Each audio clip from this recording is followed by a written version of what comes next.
part of the way that we understand the natural world. Making it really personal, I think, is the way that everyone can access these stories. And Janice, you have gone on after ecology many books, I believe. How do you work the environment into the work that you do? Is it something that exists when it started, or is it something you try to weave in?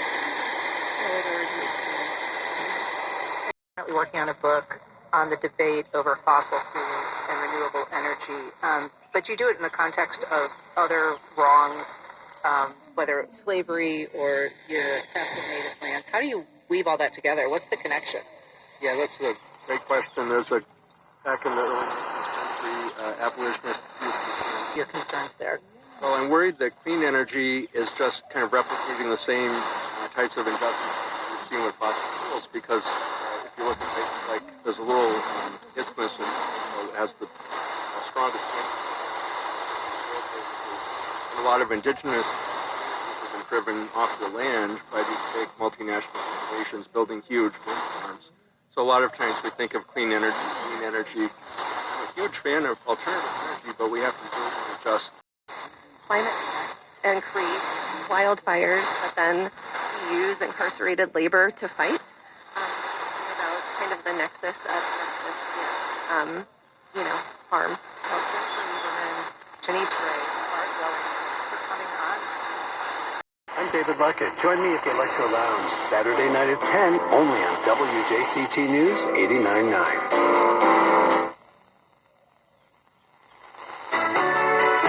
You're listening to WJCT News 89.9 Jacksonville. Sunny and highs in the low 90s inland, 10 degrees cooler at the beaches. A cold front brings thunderstorms this weekend.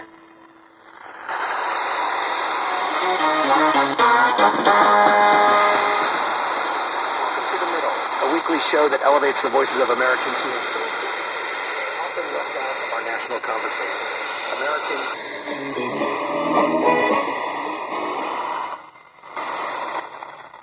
Live from NPR News in Washington, Jack Spear. Finished building a temporary floating pier off Gaza. It will be used to deliver humanitarian aid to the region beginning in just a few days.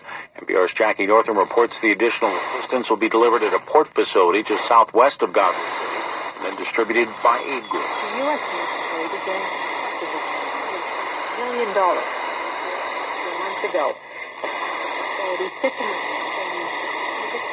Malvern coast by a causeway. The U.S. hopes up to 150 trucks will cross the causeway every day with humanitarian aid that's arrived by ship from Cyprus. The UN agency will help coordinate distribution. Aid agencies say even if the pier functions at full capacity, it will only provide a fraction of the humanitarian aid needed in Gaza. The main crossing for aid in Rafah is shut, and only a truck getting through the crossings. Jackie Northam, NPR News, Tel Aviv. The interview showed Biden struggling to remember some dates. Democratic Senator Bob Menendez says his wife Nadine has breast cancer and will undergo a mastectomy. Menendez's announcement comes after opening statements in his federal corruption trial in Manhattan, which his attorney sought to place the blame for the bribery allegations on her. Here's Ryan Lucas reports. Menendez and his wife Nadine were both charged along with 3 new men last year. Prosecutors say he and his wife accepted lavish bribes, including gold bars, in return for political favors. Menendez is currently on trial alongside 2 of the businessmen.